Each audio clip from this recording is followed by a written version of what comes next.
Fala galera, sejam bem-vindos a esse primeiro vídeo. A ideia disso daqui é a gente mostrar um pouquinho sobre a explicação de como que a gente vai resolver os problemas que estão sendo propostos aqui na disciplina de análise estatística que o professor Mário Menezes desenvolveu e eu estou dando uma ajuda, estou suportando aqui na entrega deste módulo para vocês.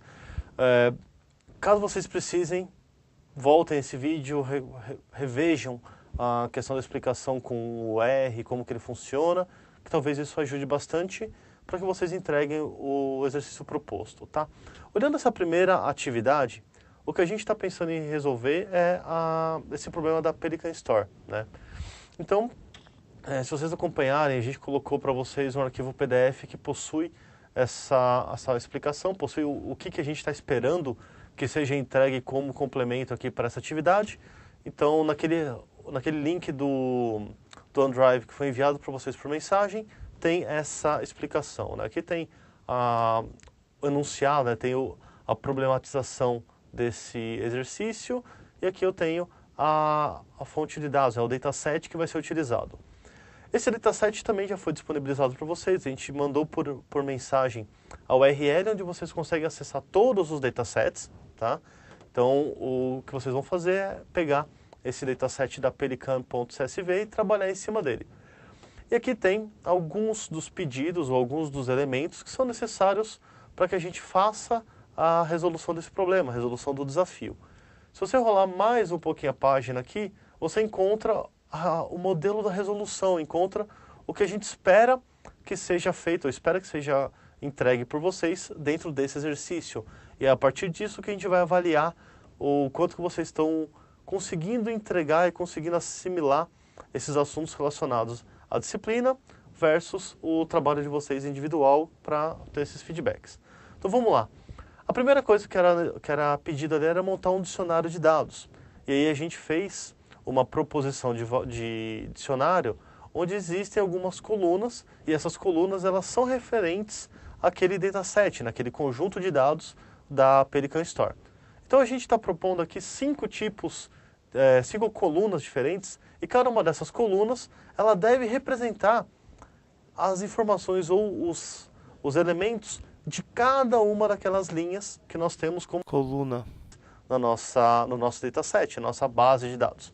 Então olha só, essas 5 colunas são representadas basicamente pelo nome da variável, a descrição, o tipo da variável, o tipo de mensuração e os valores possíveis. O que isso aqui é importante, né? Por que isso aqui é legal da gente analisar e começar a entender esse cenário? Para a gente poder tomar a decisão e tomar partido do que vai ser feito quando a gente for trabalhar com esses dados, quando a gente for desenvolver a nossa análise. Isso aqui é um processo quase que inicial para todas as nossas análises. Vai ser muito raro a gente encontrar algum problema que a gente não precise começar a fazer um dicionário de dados, fazer o processo que a gente chama de análise exploratória, começar a entender o dataset, para aí sim começar a tomar uma decisão, pensar do que a gente vai fazer para tomar a decisão em cima disso, beleza? Então, aqui eu tenho essas 5 colunas que vão fazer parte desse dicionário de dados e você vai montar em cima de cada uma delas o que aquela variável do dataset representa. Então, vou pegar a primeira coluna, é o nome da variável ali na base de dados. Então, você vai pegar lá dentro da base do Pelican Store, vai olhar qual que é o nome da primeira variável e vai trazê-la para cá. A primeira variável é isso. Aí vai vir para a parte da descrição. Você vai explicar o que aquela variável faz. Vai ter uma descrição daquela variável. Esta variável representa tal coisa dentro deste conjunto de dados. Por que isso aqui é importante? Para que na hora que você passe esse conjunto de dados ou passe esse dicionário para uma outra pessoa analisar, ela vai saber do que se trata. Ela já vai ter uma noção a partir daquele conjunto que já foi previamente analisado e já foi feito um trabalho em cima dele, para que ela possa seguir adiante dentro dessa parte da análise, tá? E aí vem a terceira variável, a terceira coluna, que vai olhar o tipo de variável. Aqui é importante para variáveis numéricas e variáveis categóricas. Cada uma delas tem um tipo de comportamento diferente. Variáveis numéricas, eu consigo tirar, por exemplo, valores de cálculos de medidas, valores de medição, por exemplo, como a mediana, a média, os quartis, valores mínimos, valores máximos, desvio padrão, eu tenho um monte de coisas que eu posso fazer de valores de cálculos para nos suportar aqui dentro desse tipo de processo, né, que é o tipo da variável. Isso para variável numérica. Para a variável categórica, eu não consigo chegar e tirar a média. Ah, me dá a média aqui entre São Paulo, Rio e Brasília. Não existe a média. Então o que a gente faz? A gente tira um cara aqui chamado moda. Quando eu faço a moda, eu pego toda aquela frequência de ocorrências dos valores dentro da minha variável e mostro para ele o que a gente tem aqui de maior frequência, por exemplo, naquela variável. Então eu consigo tirar, por exemplo, a distribuição, entender qual que é o percentual de ocorrências dentro dele. Então eu consigo fazer algumas coisas dessas que são pertinentes a valores categóricos. Então aqui, quando eu falo de tipo de variável, eu vou basicamente colocar isso aqui, será numérico ou categórico, né? Tipo de mensuração. Eu consigo olhar para cá e fazer algum tipo de cálculo. Então eu olho para a idade, eu posso falar qual que é a idade média dos alunos, ou a idade média dos compradores, qual é o valor médio dos produtos, qual é o menor ticket médio que eu tive naquele mês, qual é o maior ticket médio que eu tive em toda a história da loja. Então eu consigo fazer esse tipo de cálculo. Então aqui eu vou colocar o tipo de mensuração. Você pode ser razão, nominal, enfim, tem várias frentes do qual eu posso trabalhar para poder olhar esse cenário. E por fim, os valores possíveis. Aqui a gente vai dar uma explicação de quais são as possibilidades que aquela variável possui. Então a gente vai entender aquela variável e colocar para cá. Ele possui o masculino, feminino ou não declarado. Eu possuo valores, números reais positivos, números reais negativos, valores complexos, né, que são números reais mais imaginários. Então você tem algumas frentes para cá que permitam que você encontre toda essa composição do seu dataset e trabalhe em cima dela, beleza? E a partir daqui, a gente parte para o processo de estatística descritiva, que é um processo mais simples para a gente começar. Um processo de summary dentro do R já resolve uma boa parte disso, mas a gente vai olhar para cá de forma independente para poder preencher algumas coisas como essa. Então a gente está esperando que aqui dentro do meu conjunto de dados eu tenha média, mediana, desvio padrão, variância e moda. Moda não é tão comum da gente olhar em valores numéricos, mas também ele é aplicável a isso, né? Mas os outros aqui são bem comuns. Então a média, a mediana, o desvio padrão, variância, discrepância. Eu tenho várias coisas, vários tipos de cálculos de agregação, cálculos de medidas que eu posso fazer para representar esses elementos que são numéricos. Já o que eu tenho de valores categóricos, eu não posso tirar esses cálculos que a gente faz com valor numérico. Então a gente passa principalmente para a moda, né? Que eu comentei agora há pouco com vocês. Porém o R não tem um cálculo específico que me traz a moda de forma simples. A gente tem o table, e vou mostrar para vocês já como a gente usa o tables, mas ele não é trivial a ponto da gente fazer um apply igual a gente faz com os outros elementos, onde eu pego um conjunto de dados e falo, aplica para esta coluna aqui a minha agregação de média, a minha agregação de mediana, a minha agregação de SD, que é o Standard Deviation, né, o desvio padrão, faz isso aqui. Com moda eu não tenho. Então o que a gente faz? A gente pode criar um modelo ou criar uma função para moda, e essa função ela pode ser aplicada. Então eu uso esse apply, passando o meu conjunto de dados, falando o que eu quero fazer, para aquela minha função. E ele vai rodar todos os meus elementos que eu estou passando nesse conjunto de dados para aquela função e me devolver o resultado disso. Então a gente monta essa função para moda, ele bate e devolve o meu resultado da forma que eu preciso. Tá? Então aqui eu tenho essa tabelinha que está aqui com variável item, item venda e idade, média, mediana, desvio padrão, variância e moda.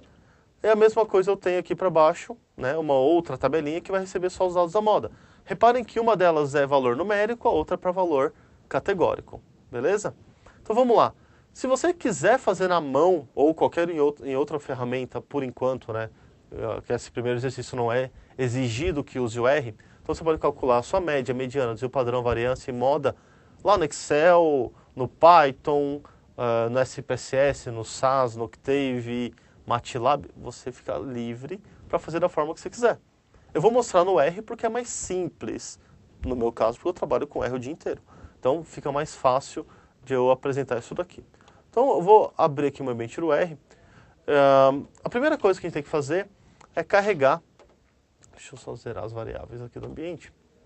A primeira coisa que a gente vai fazer vai ser carregar aquele dataset, né? Então, eu baixei todo aquele conjunto de datasets disponíveis e eu estou fazendo, usando a função aqui, read_csv, e jogando, fazendo uma atribuição dessa leitura. Então, estou chamando essa função, chamando esse conjunto de dados, que já está encapsulado dentro do R.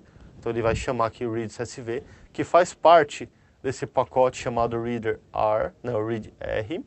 Então, eu instalo esse pacote, faço o carregamento dele. E um ponto importante aqui, toda vez que eu precisar instalar um pacote novo, eu vou aqui e coloco insta.package, o nome do pacote, e aí a partir do momento que eu faço isso, ele vai no repositório, lá no CRUN, no Comprehensive R Archive Network, baixa isso para a máquina, tá ok? Porém, ele não está disponível para usar ainda. Eu preciso chamar essa função library, que ele vai falar assim, opa, deixa eu carregar em memória os componentes desse pacote. Aí sim, ele passa a ser útil, passa a ser usável. Então, todo momento que eu começo um ambiente novo, começo uma sessão nova do R, eu preciso chamar o library todas as vezes. A instalação dele, que ele vai lá no CRUN, pega o dado e desce, eu posso fazer uma vez só. Mas toda vez que eu for carregar o dado, eu preciso chamar o library para poder usar esse elemento, tá? Então vamos lá. Vou dar o library aqui, beleza. Então vou usar essa função read_csv, vou passar para ele o caminho do meu elemento. Nesse cenário eu estou passando o caminho absoluto, tá? E estou adicionando ele, essa minha variável Pelican Store. Reparem que do lado de cá, ele já trouxe para mim, e se eu abrir essa minha variável, ele tem aqui as 8 variáveis possíveis, né? Aqui na minha parte superior da tela, e as minhas 100 linhas de dados pertinentes a essas minhas leituras, tá ok? Eu também vou usar aqui nesse meu código a biblioteca do dplyr, né? Vai ser bem comum da gente utilizar. Então vamos lá, a primeira coisa que a gente vai precisar montar aqui é entender as variáveis. Se a gente puxar aqui um processo chamado str, que ele mostra para mim toda a estrutura do meu conjunto de dados, eu vou colocar aqui para ele, para me mostrar o Pelican Store. Olha o que ele fez. Deixa eu abrir um pouquinho aqui espaço, para a gente ganhar espaço aqui. Olha só, ele mostrou para mim que existem essas classes, que possui aqui a variável cliente, a variável tipo de cliente, os itens, venda líquida, método de pagamento e por aí vai, né? Tem algumas delas aqui para baixo. E olha só que interessante, ele fala para mim que a variável cliente ela é do tipo inteiro. A variável tipo de cliente é do tipo character. A variável itens, né, tem em português, é a variável inteiro. Vendas líquidas é valor numérico e por aí vai. Tem uma diferença aqui para esses dois valores que são numéricos, né, que é o tipo inteiro e o tipo numérico, que é o tipo inteiro eu estou deixando explícito que ele vai ser um número sempre inteiro, ele não vai ter fração em nenhum momento. O tipo numérico, ele pode ter fração, não quer dizer que ele vai ter fração, mas ele está apto a ter fração.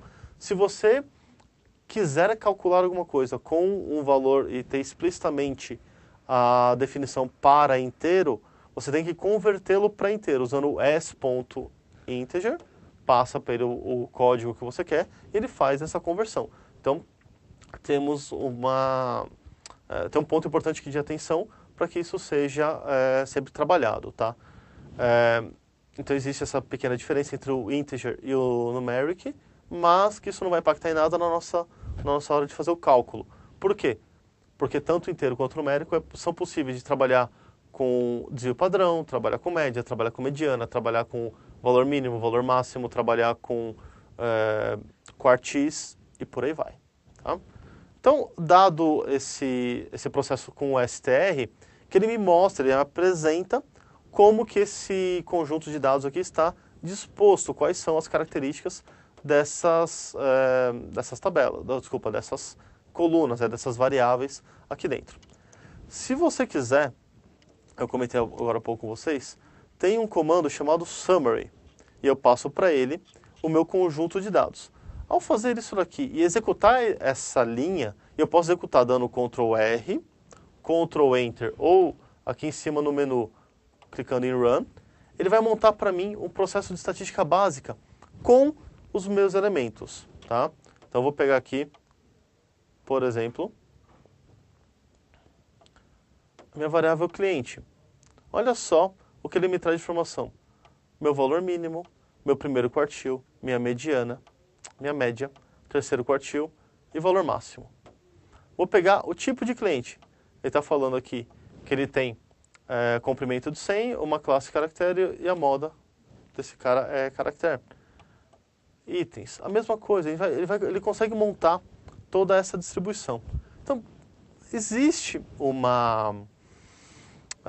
um processo aqui dentro, que é o processo do summary, que permite com que a gente faça, que a gente consiga identificar já algumas dessas estatísticas básicas para que a gente possa trabalhar, beleza?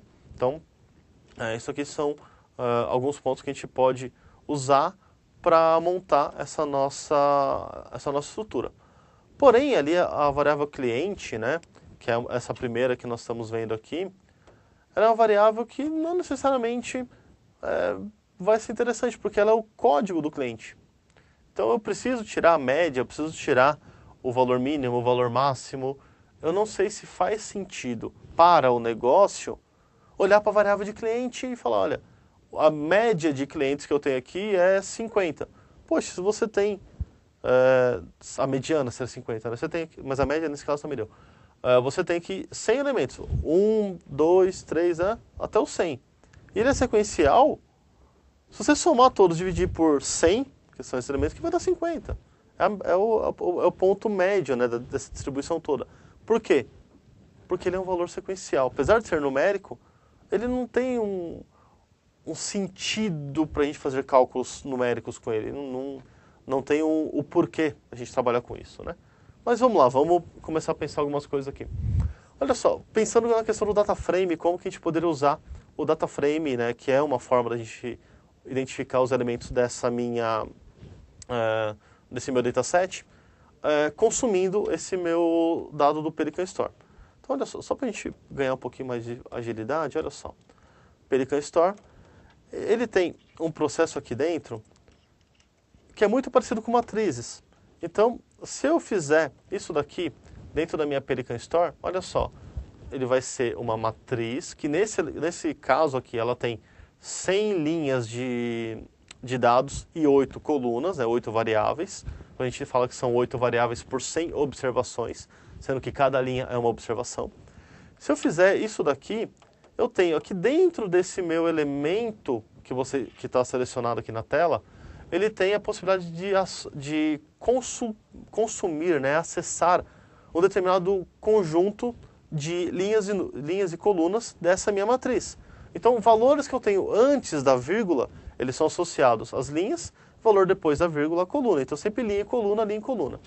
Então, se eu quiser buscar aqui, por exemplo, todos os dados da linha 1, e se eu fizer isso daqui, ele vai me retornar todos os dados da linha 1.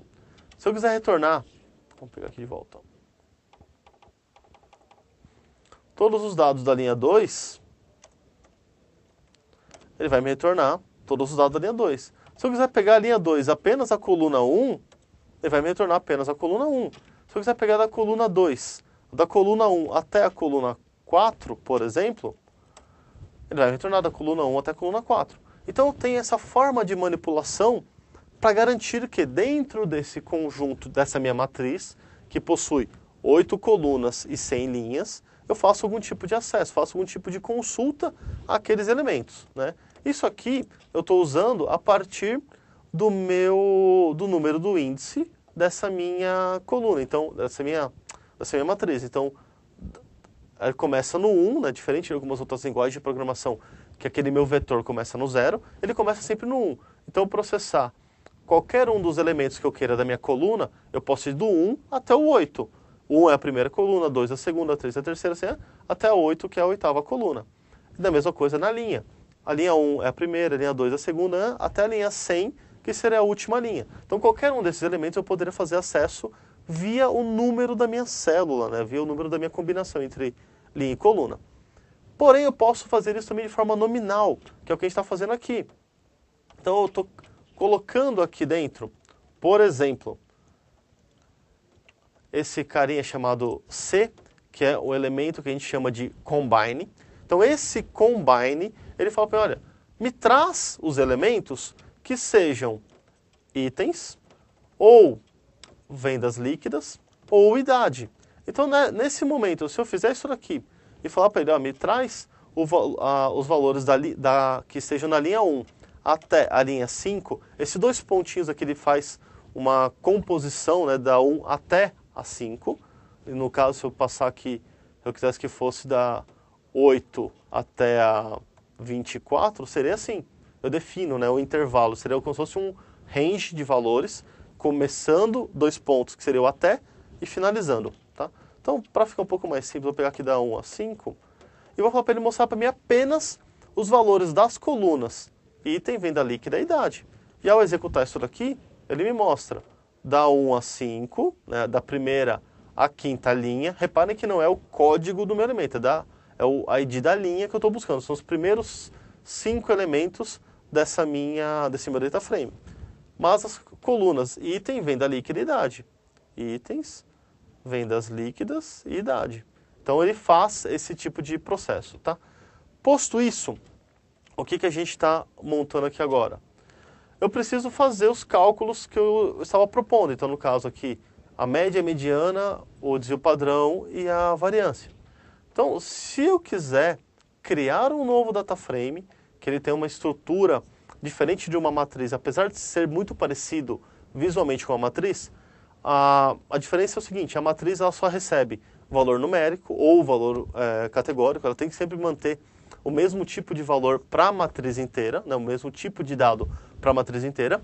Porém, aqui no data frame, eu posso ter uma composição disso daqui feita de qualquer elemento. Então, eu mantenho uma estrutura da coluna, né, que seria a variável, sempre no mesmo tipo de dado, mas eu posso ter uma combinação de vários tipos de dados diferentes em colunas diferentes. Então, a coluna ID vai ser sempre numérico, a coluna nome vai ser sempre texto, a coluna data de nascimento vai ser sempre data, e por aí vai. E essa combinação toda eu posso jogar isso numa data frame, que seria essa composição muito similar visualmente a uma matriz, porém com tipos de dados diferentes. Não é um tipo de dado único nesse elemento. Tá? Então, eu vou criar um data frame, eu estou atribuindo a ele algumas coisas, que nesse caso aqui vão ser os nomes da minha estrutura. Eu estou criando um nome chamado variáveis e estou falando para ele, usando aquele cenário do combine, falando para ele como que ele vai trabalhar. Então, ele vai fazer uma combinação de itens, vendas líquidas e idade. Tá ok? Isso aqui seria a primeira coluna desse meu data frame. A segunda coluna que ele vai criar, ele está chamando aqui de média. Repara que eu estou dando o nome. O nome da minha coluna é igual o método que eu quero fazer, ou o que eu for trabalhar com esse elemento. Nesse caso, eu estou usando o método apply, que ele faz um processo para evitar um loop, evitar um laço dentro do meu código. E esse método apply, o que ele faz? Ele pega o conjunto de dados e aplica uma determinada fórmula, uma determinada função a ele. Nesse caso aqui, a função que nós estamos utilizando ela é a função min, que dá a média desses meus valores. Então eu vou pegar na função apply, então ele vai pegar um conjunto de dados. No caso, o conjunto de dados que nós estamos olhando aqui é este conjunto de dados, né? Então, Pelican Store. Aqui, ó. Pelican Store. Abre colchete. Eu não estou passando nenhum valor de linha para ele, então ele vai pegar todo o meu conjunto de dados, vírgula, qual que é a coluna. A coluna que eu estou passando para ele são só as colunas numéricas que eu identifiquei que eram importantes para trabalhar em cima desse meu cenário. Então, desse valor que está selecionado aqui na tela, que é o Pelican Store, que é o nome do dataset, abre colchete, vírgula, fecha colchete. Ele acessaria toda essa minha matriz, né? Lembrando que isso aqui é um data frame, não é uma matriz. Ele está acessando esse conjunto de dados, esse dataset, e eu estou passando para ele quais são as colunas que eu quero analisar. Item, venda líquida e idade. Tá? Então, vai pegar esse conjunto de dados, vai passar o 2, que indica que é uma operação por coluna, e usar a função min, que é a função de média. Ao fazer isso daqui, ele retorna para mim todos aqueles dados, falando, olha, a média da variável item é essa, a média da variável vendas líquidas é essa, e a média da variável idade é essa daqui. Se eu fizer esse registro, da forma como eu executei aqui, repara que ele está selecionado somente aquele bloco de código, ele não está selecionado a atribuição disso a uma variável. E a gente vai fazer essa atribuição agora. Reparem que, ao fazer esse processo, ele simplesmente calculou o meu elemento, ele não fez a atribuição disso para nada, né? Então, para fazer a atribuição, eu uso esse elemento aqui, que é o sinal de menor e o hífen, né? Que ele faz como se fosse uma setinha falando, olha, pega este conjunto aqui e atribui a essa variável, a esse data frame que a gente está chamando aqui de médias, tá ok? Poderia também fazer o uso do sinal de igual. Porém, isso gera algumas confusões porque o igual de um só ele é atribuição, e se eu fizesse igual igual, ele faria uma tentativa de comparação, né? Então, pelo fato do igual ter um elemento de atribuição também, ele é meio confuso. Então a gente acaba deixando apenas essa atribuição com o sinal de menor e o hífen. Isso facilita na hora da gente fazer a leitura desse nosso elemento, tá ok? Então, ao rodar isso daqui, repara que ele traz para a gente, aqui na minha área do Global Environment, um novo data frame, né? Um novo conjunto de elementos possíveis aqui para dentro. Então, ao colocar isso daqui para cá, eu já tenho nessa minha observação aqui, item e a média, venda líquida e a média, idade e a média. Tá? Por quê? Porque a gente fez apenas a atribuição disso para o média. Opa! Fizemos a atribuição disso para o média. Para fazer a mesma coisa para o mediana, o que eu vou fazer? Eu vou criar um novo data frame, só que ao invés de usar o meu cálculo de média, eu vou usar o cálculo de mediana. Então, reparem que ao fazer isso daqui, ele cria para mim aqui também o meu cálculo da mediana e o meu cálculo das médias, tá ok? Meu data frame para esses elementos. A mesma coisa para o SD, que é o desvio padrão, e para o var, que é a variância. Porém, reparem só, ele deixou cada um desses conjuntos de dados aqui atribuídos para um data frame. Então, ele segmentou esses elementos todos. E como que eu poderia juntá-los? O caso do left join resolve esse tipo de problema. Esse left join, ele era aquele meu pacote de plur que eu coloquei agora há pouco para vocês. O que esse left join faz? Ele faz um processo de merge. Ele junta as minhas variáveis, né, junta os conjuntos de dados, a partir de uma determinada variável ou algumas variáveis. Nesse caso aqui, o que eu quero fazer? Eu quero juntar os valores que eu tenho de médias e juntar os valores de mediana, né? Porém, esses dois elementos aqui, eles têm uma variável em comum, que é a variável chamada variáveis. Então vamos olhar aqui de novo, ó. Esse aqui é meu valor de mediana, e esse aqui é meu valor de média. Repara que eu tenho aqui, ó, variáveis, média, variáveis, mediana. Ao passo que eu vou uni-los, né, eu vou fazer uma composição de valores a partir do meu elemento da esquerda. E faço isso usando a minha variável chamada variáveis. Olha o que ele fez. Ele pegou a variável itens, deixou a média aqui, foi lá no outro data frame, procurou a variável itens, encontrou e trouxe a mediana. Então ele juntou essas composições a partir da variável chamada variáveis. Então ele faz isso para cá. E aí o que a gente faz? Nesse momento, atribui isso a um novo data frame chamado df1. Agora, a qualquer momento que eu quiser buscar média e mediana, eu posso chamar isso através do df1. Olha o que eu vou fazer agora aqui. Reparem que eu tenho o df1 já atribuído para cá, e eu quero fazer a mesma coisa com a composição disso, juntando o data frame do desvio padrão. E eu quero usar essa combinação também a partir da variável chamada variáveis. Então, ao fazer isso daqui, eu atribuo isso ao df2, que é o data frame 2, e olha o que ele fez. Manteve aquela variável que nós tínhamos lá inicial, que ela é replicada em todas esses meus data frames. Então ele consegue fazer essa composição. Chamei novamente o left join, passando para ele, ao invés de passar um outro data frame, estou passando o data frame 1, que é aquele data frame que já possuía variáveis, média e mediana. foi pegar, junto agora com o desvio padrão, através da coluna variáveis. E foi o que ele fez e deixou para cá, nessa minha df2. Vou fazer a mesma coisa para o df3, mas juntando agora a variância, e está aqui o meu conjunto de dados, que seria uma tabela que nos ajudaria a representar aqueles valores possíveis que são pedidos aqui nessa minha tabela. Ainda não tem a moda. A moda a gente vai criar agora, porque a moda não é pronta dentro aqui desses elementos, né? Então, olha só. Eu posso usar uma função chamada getMode, que aí lá nos documentos a gente poderia fazer uma busca aqui, encontrar como montar e como desenvolver esse getMode, para fazer a nossa atribuição. Porém, o que ele faz nada mais é do que rodar o que a gente chama de table. Obviamente dando aqui uma composição um pouco diferente, mas olha só o que o table faz. Ele pega uma determinada variável e estrutura ela tirando a frequência da ocorrência de todos os elementos. Então eu poderia pegar isso aqui e rodar para o meu tipo de cliente, para o método de pagamento, para o gênero, para o estado civil e por aí vai. Se vocês olharem o que esse table está mostrando aqui, é justamente esse conjunto aqui de valores que está aqui no seu exercício, né?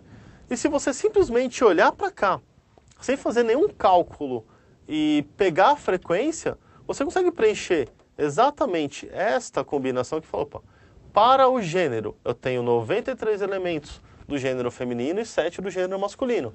Na hora de eu preencher a moda aqui, qual é o valor que eu vou atribuir a essa minha variável, ou essa minha coluna aqui? 93, que é o do gênero feminino. Então, a moda para esse meu elemento aqui, onde eu tenho mais ocorrências, é feminino. Estado civil, eu tenho 84 casado e 16 solteiro. Qual que é a moda do meu estado civil? É casado. Ele tem 84 ocorrências e conta 16 do solteiro. Então, são coisas como essa que a gente preenche aqui. Só para vocês verem a chamada aqui desse elemento com a chamada, né, usando o apply, repara que o processo é exatamente o mesmo que nós fizemos anteriormente, porém mudou aqui, ó, o tipo de cliente, né, que o tipo de cliente agora ele faz parte dessas variáveis categóricas aqui, então tipo de cliente, método de pagamento, gênero e estado civil. Essas 4 variáveis, elas são passadas aqui para esse meu data frame, e a mesma coisa acontece aqui no meu método apply. Eu estou chamando aqui a função, estou chamando a função que vai pegar o método apply, o conjunto de dados do Pelican Store. Quais colunas? Tipo de cliente, método de pagamento, gênero e estado civil. Só que agora ele vai usar aqui a função, ou o método, né, o fun dele, que é o getMode. Lá em cima, quando a gente estava falando de variável numérica, nós pegamos o min, o median, o SD, o var, e aqui eu vou pegar o getMode. Por que getMode? Porque foi o nome da função que nós criamos aqui em cima. Se eu tivesse chamado essa função aqui de abobrinha, tá? O nome que eu quisesse. Esse nome abobrinha, ele deveria ser passado aqui dentro. Abobrinha, tá? Para quê? Para que ele vai pegar, vai rodar essa função, processar e devolver para que a gente conseguisse montar isso. E eu faço a atribuição disso dentro de um novo dataset. Opa. Se eu não criar, essa minha função não vai funcionar, né? Então vou pegar aqui de novo. Vou rodar o moda e ele fez para mim. Então agora, se eu rodo isso daqui, ele me apresenta quais são os valores das minhas variáveis numéricas aqui em cima e qual é a moda dessa minha variável categórica aqui embaixo, beleza? E com isso você consegue montar tanto o dicionário de dados quanto essa primeira análise, essa primeira exploração para o Pelican Store, tá ok? O objetivo disso aqui não é que vocês saiam copiando o que a gente montou aqui para vocês estudarem. É que vocês entendam o comportamento, entendam o que a gente espera que vocês estudem, espera que vocês façam, montem isso daqui, usem esse vídeo como referência. Tá? A gente vai fazer outros vídeos explicando essas outras atividades. Não vamos colocar os códigos do resultado, né? Esse aqui foi diferente só para vocês começarem a se familiarizar um pouco mais, mas os próximos tanto o 2 quanto o 3, que a gente já se comprometeu a entregar aqui ainda essa semana, eles não vão ficar disponíveis com esse código, mas vocês vão conseguir montar e vão ter ideia de como fazer esses cenários, tá ok? É isso, pessoal, obrigado, a gente vai se falando, lembrando que sempre tem chats durante a semana, e as mensagens privadas também são, a gente tenta responder todas na medida do possível, até no máximo ali em 24 ou 48 horas, tá ok? Valeu, pessoal, obrigado, até mais, tchau, tchau.